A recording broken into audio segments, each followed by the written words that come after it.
Hey guys, welcome back to my channel. இன்னைக்கு பார்க்க போகிற வீடியோ வந்து என்னென்னு பார்த்தீங்கன்னா ஊட்டியில் உள்ள ரேடியோ ஆஸ்ட்ரானமி சென்டர் அதை பற்றி தான் பார்க்க போகிறோம். அது வந்து எப்படி ஒர்க் ஆகுது அதை பற்றின உள்ள ஃபுல் வீடியோ தான் இது. ஸ்கிப் பண்ணாமல் பாருங்கள். வாங்க வீடியோக்குள்ளே போகலாம்.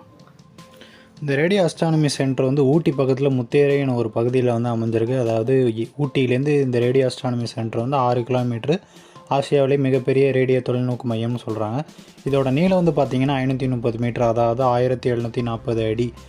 அகலம் வந்து பார்த்திங்கன்னா 30 மீட்டர், அதாவது 98 அடி.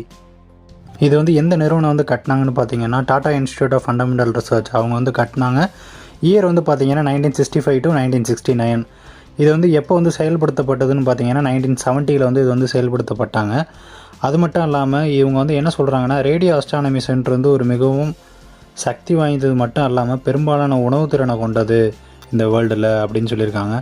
இது வந்து எப்படி நிற்க வச்சுருக்காங்கன்னு பார்த்தீங்கன்னா பூமிக்கு இணையாக இருந்ததுனால அவங்களுக்கு வந்து ரொம்பவும் ஈஸியாக இருந்தது. அதாவது 500 மீட்டர் நீளமாக இருக்கிறதுனால ரொம்பவுமே ஆச்சரியமாகவும் இருக்குது. அது மட்டும் இல்லாமல் 11 டிகிரி பேரலாக இருக்குது பூமிக்கு இணையாக. இது வந்து கடல் மட்டத்துலேருந்து பார்த்திங்கன்னா 2240 அடி உயரம் கொண்டது.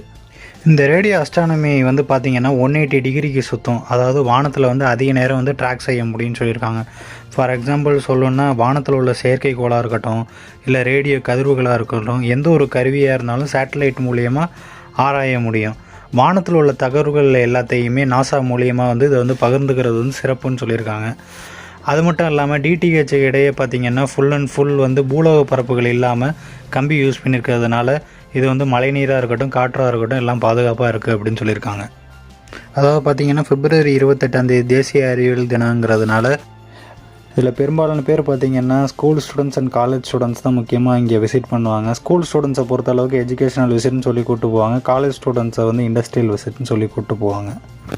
ஸோ உங்களுக்கு ரேடியோ ஆஸ்ட்ரானமி சென்டர் மேலே வந்து இன்ட்ரெஸ்ட் இருந்ததுன்னா கண்டிப்பாக இந்த இடத்த வந்து விசிட் பண்ணி பாருங்கள். கண்டிப்பாக பெர்மிஷன் வாங்கிட்டு தான் போகணும்.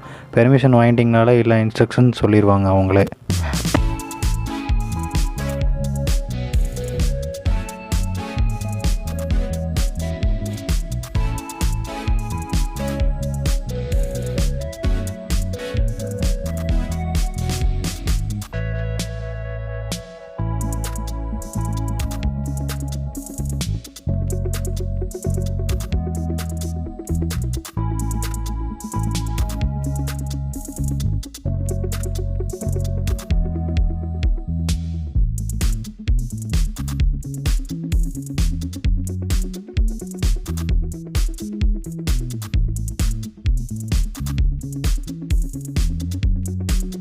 ஸோ இந்த வீடியோ வந்து உங்களுக்கு இன்ஃபர்மேட்டிவாக இருந்ததுன்னா லைக் பண்ணுங்கள், ஷேர் பண்ணுங்கள் மற்றும் சப்ஸ்கிரைப் பண்ணுங்கள்.